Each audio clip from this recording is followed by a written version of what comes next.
Chip here with the XRP Minute. Welcome to the very first edition of Motivational Monday. And it doesn't really matter if Monday is the day you're watching this or Tuesday or Wednesday. The point of this is that everybody's been a little down in the dumper. Oh yeah, people have been like, oh, the SEC, my God, they're gonna crush Ripple. What's gonna happen, to XRP? It doesn't matter really because XRP is decentralized.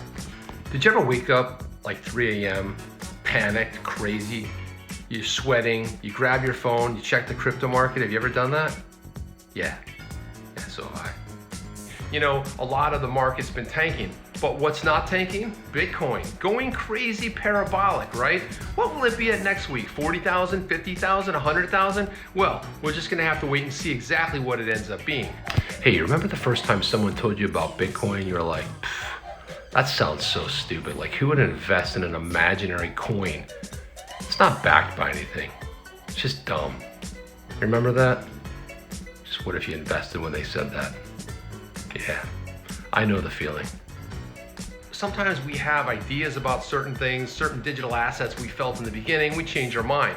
You could say, oh, I really like this digital asset, but then, I don't know, I'm not feeling it anymore for whatever reason. And a good case of that is what happened with the SEC, filing that complaint against Ripple. A lot of people in the community have been very bummed out by this. Now, personally, I think it's thin, I think it's weak, but that's me. Now, you may say, hey, I sold my bags when it was at 56 and I rode that puppy down and I got into something else, and guess what? I rode that up 600-700%. That's what investing's all about. You don't necessarily have to follow and hold on forever to something. You are free to change your mind. Now, sometimes the crowd's going left. It happens in politics. Sometimes the crowd's going right. It happens in politics. It doesn't mean you got to get all freaked out about the whole thing. All you have to do is sit back, figure it out, do an assessment, find out where you lie, find out why you might want to be involved in an investment or something out there, and then you go from there. It's not a big deal, but don't get so bummed out to the point of where you just can't function anymore. You're not thinking straight. You're all over the board. You're thinking, I don't know, what am I gonna do today? What's gonna happen? Yeah, you know what happens in the market? It ebbs and it flows. You have yin, you have yang. You have up, you have down. It's kind of how it goes, right? That's how life is. Roller coaster, up, down, sideways, whatever. There are three kind of people in the world. Those who make things happen, those who watch things happen, and those who say, what the hell just happened? But one thing that we probably are reassured we will get in 2021, at least I'm thinking so, is some regulatory clarity. We know Brian Brooks has already come out and said, hey, you're gonna get some regulatory clarity here. At least that's what he's saying. Now, what does that look like? I don't know. Will he come out and say, hey, you know what? We've defined what a cryptocurrency is, and it's X, Y, and Z, and if you follow this, and boom, you are a cryptocurrency. Now, what is it gonna be? Is it gonna be that? I don't know. We're just gonna have to wait and see, find out exactly what that is. Now, it could be all kinds of different things rolled into it. It could be bits and pieces that we've been looking for. People like Darren Soto, Warren Davidson, Tom Emmer in Congress, they've been trying to do, and now they've been trying for a long time to get some digital asset legislation passed, right, through Congress. Congress is a little bit slow on the draw. I'm not gonna lie. They're not the sharpest tools in the shed, but thank God we got some bright stars that are trying to get it right, and they're trying to make it happen for us. So the first thing you gotta think about is, look, be true to yourself. About it. Now listen, some people are selling bags. They saw the SEC suit.